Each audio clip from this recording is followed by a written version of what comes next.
Hey, this is Marcus Washington with another episode of Mornings with Mook.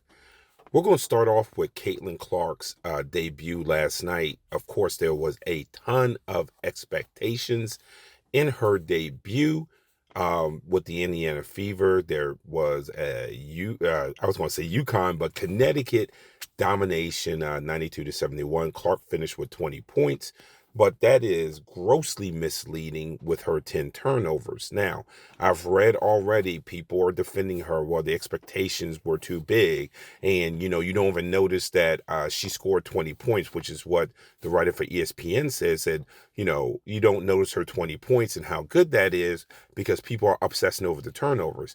And that's going to be one of the things that I would say the WNBA media and people who are parachuting into the WNBA are going to have to live with, which is her points is going to have to impact winning.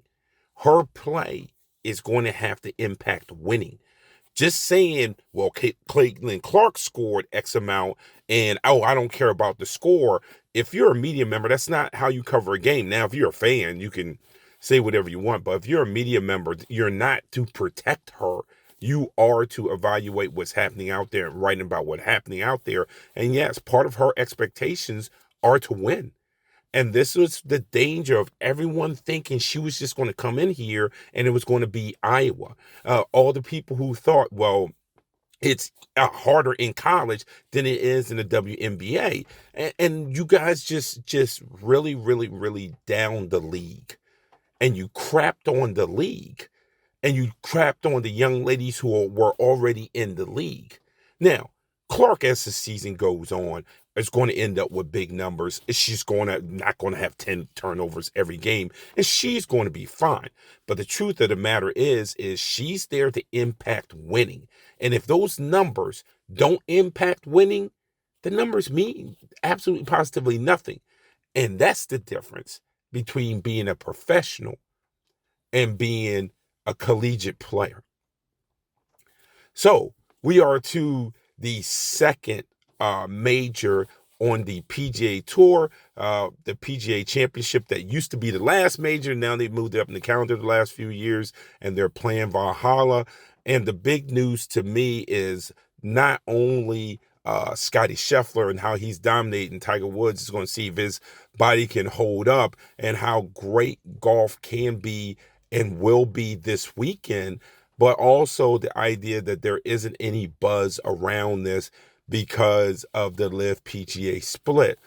The Live golfers who are doing most of the complaining about some of the restrictions that still are there and not getting granted, world points and all these other things. You knew this when you took the money.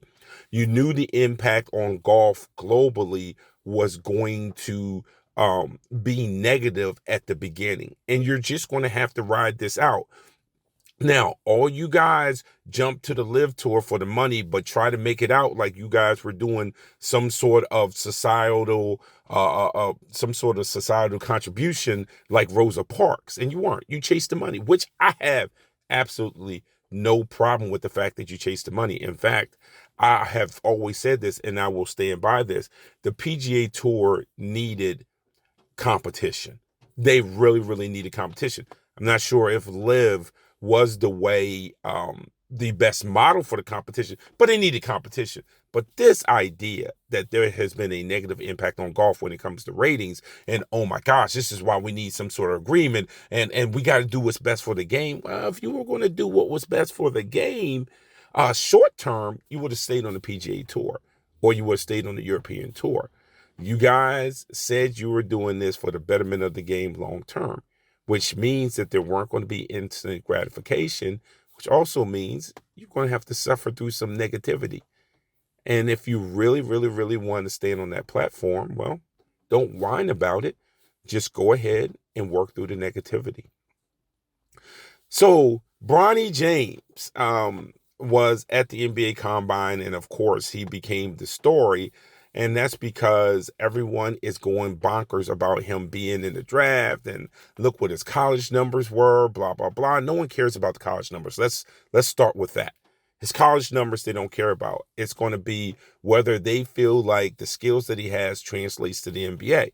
It doesn't matter where he's drafted. If he's drafted in the second round and, all these people screaming, oh, well, it's because of LeBron and this is a bad look. Come on now. This is a league that has for years done draft and stash.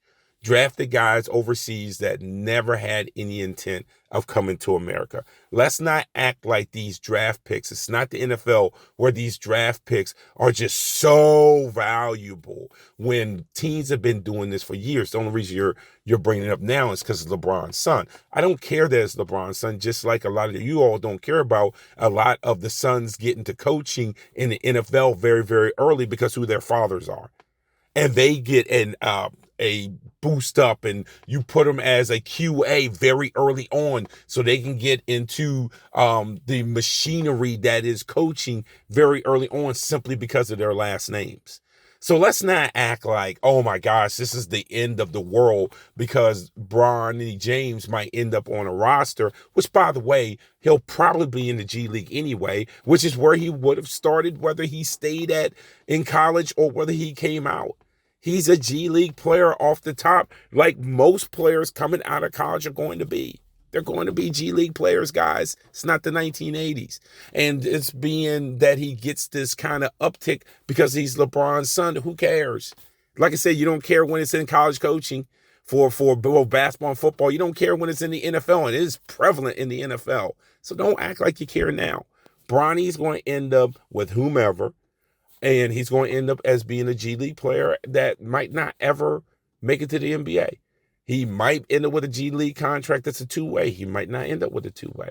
Why don't we just let this play out without making this into something that is the tragedy of all tragedies when you know it's not?